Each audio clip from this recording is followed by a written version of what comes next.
I'm at the Hyderabad Public School, and today we are going to be discussing the strategy for the ICC Class 10 Geography paper. And with me is my namesake, Usha Sudhir ma'am. Thank you very much for your time. The geography paper. Let's start with map marking. Yes. The council is generally quite strict. They want very precise map marking. Is map marking where students lose a lot of marks generally? They do. And what's the reason for that? That is, they expect perfection there, because you just cannot dislocate any place. You cannot dislocate any place. So, and marking wrong would be, a little variation also would be considered wrong. Like, for example, when we talk about what you call iron ore producing region, like Singhbhum. If Singhbhum has to be marked below Tropic of Cancer, it has to be below that. That's a dot, and they have to write the word Singhbhum there. If they don't write, only marking is done and not written, no marks. Okay. And the river, even if the river is originating from outside India, you need to mark the entire thing. Yes. Highlight the entire thing. Highlight entire and write in India. Basically, try to write in India. Yes. So that you're making it very clear. You know that this is a part, though it is coming from another country, but it is still a part of India. Okay. And the arrow marking again, those are small things which the council is very very important. So you shade the region and show the arrow towards the feature. Yes. Not the word. Not the name. Yeah, not the name. Yeah. Yes. So, and also you can also write the alphabet. Suppose you want to write like Gulf of Mannar, so shade Gulf of Mannar, point the arrow and write Gulf of Mannar and alphabet B or C, whatever the the question number. Question number is okay. Very and only writing alphabet is not accepted. The board says they're confused. Even that A, D, what they write also will be confusion. It's better they write the feature. And if you're writing A and D, preferably in capital letters, so that it's, that's clarity. Very clear. And coloring is not really mandatory. They could do it, but because borrowing is not allowed anyways in the boards. Yes. So it's okay, but shading is compulsory. Okay. So map marking essentially, on an average, how many maps do you think the students should practice before their board examinations? At least the whole portion twice before the exam. Yes. I'm not telling now whatever they prepared. No, before the exam. Just one day before the exam, that night they have to practice. Twice, the minimum is twice. Okay. And there are different variations. Nowadays they're not going to ask directly. So they'll be like, the Mark the River, which is Mark the River on which the Bhakra Nangal Dam is constructed. Yeah. So they have to identify that. Yeah. So they will have to kind of know, and then it will not be like, mark this particular river, but on this river, let's say Hirakud Dam is there, so you need to ensure so they have to, that means they have to know exactly what they're marking. Yes. Are they very sure about the marking part? Yeah. Let's come to topography, which is another area of angst for a lot of students. What should be the approach to topo sheets be? First is, whenever they're getting that 15 minutes, let them go through the topo. First see the topo, what is the index, all that, let them check. Then go to the questions, and as the questions they're reading, see that they're writing in the sequence. No sequence should be changed in particular in section A, there is no chance of. Yes. They have to follow the sequence. And when we talk about that A and B, there is a division of A and B, you have to write one below the other. And there's nothing to fear about. Every answer is there in the topo only. They don't have to search anywhere else except the topo. Only maybe a definition, which could be they have to by heart it. Otherwise, every bit of it is an answer. Every bit of the answer is in the question paper. And as far as the calculations are concerned, in the map, calculations, units are very, very important. Yes. No units, no marks. Is that one of the more common mistakes that students make? What they do is they total up the whole average rainfall, but then they forget to write the unit. Similarly, when they calculate the temperature, they forget to write the unit. So this is where they lose the marks. See, because it's 1 mark, there's no half mark here. Correct. So out of 80 is losing 1 mark in topo. Then in the end, by the time the average is reduced for them. Yeah. In terms of time management, do you suggest that as soon as the 15 minutes is over at 11 o'clock, they should finish off with the topo and map first and then go into the writing part? I think that's the best way to go about it. Okay. Because it is better you finish your topo and map and also MCQ, so that you have you have done with your 30 minutes. 30 marks, yeah. And 30 marks and also the 30 minutes. You're not spending more than that. The 1.5 hour you spend here. Yeah, if you forget, if you didn't know some answer here, leave some gap. Always leave the gap. Don't think that I'm going to write it and then you'll forget. So leave the gap. So come back to it when you're done with the exam, and then you can check that then you can check that there is a gap. I have to complete this. So you can do it. Okay. So that's as far as the first part, section A, is concerned.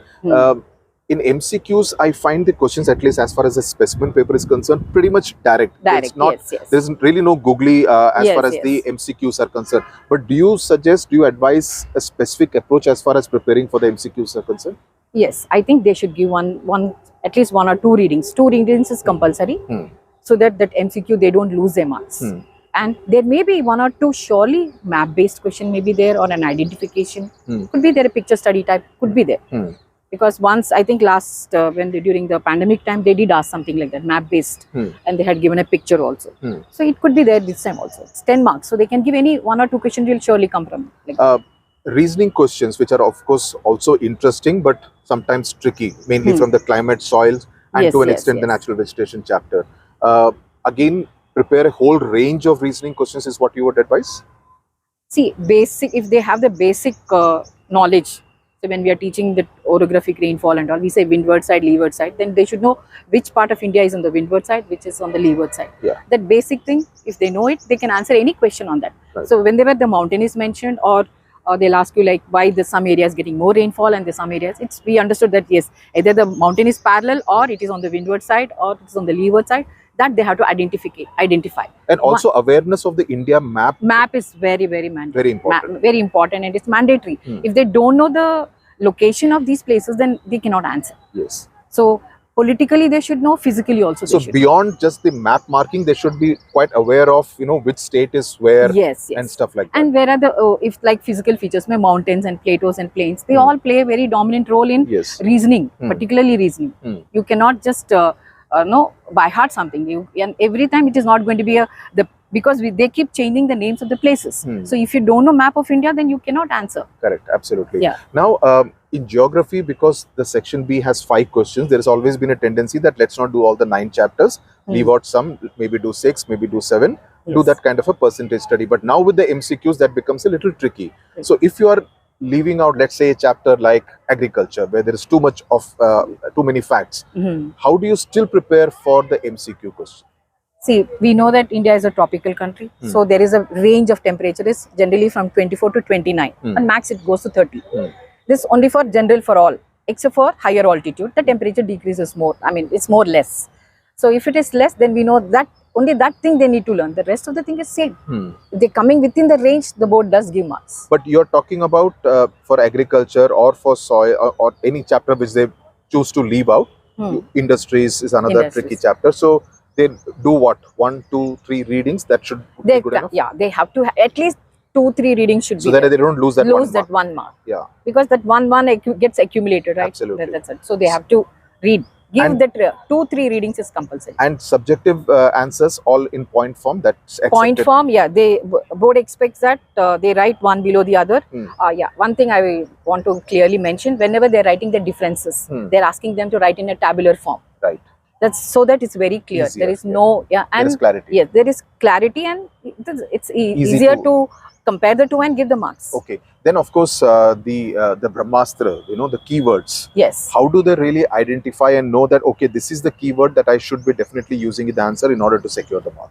Yes, the keywords are generally all related to the main part of the lesson, and so generally when we as teachers, when we teach, we do insist on, and we also make them, yeah, this is a keyword, please remember this for this whatever the topic is.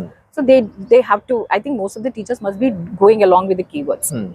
Without that, I don't think they'll be just teaching the lessons also. Yeah. The keywords play very for every topic.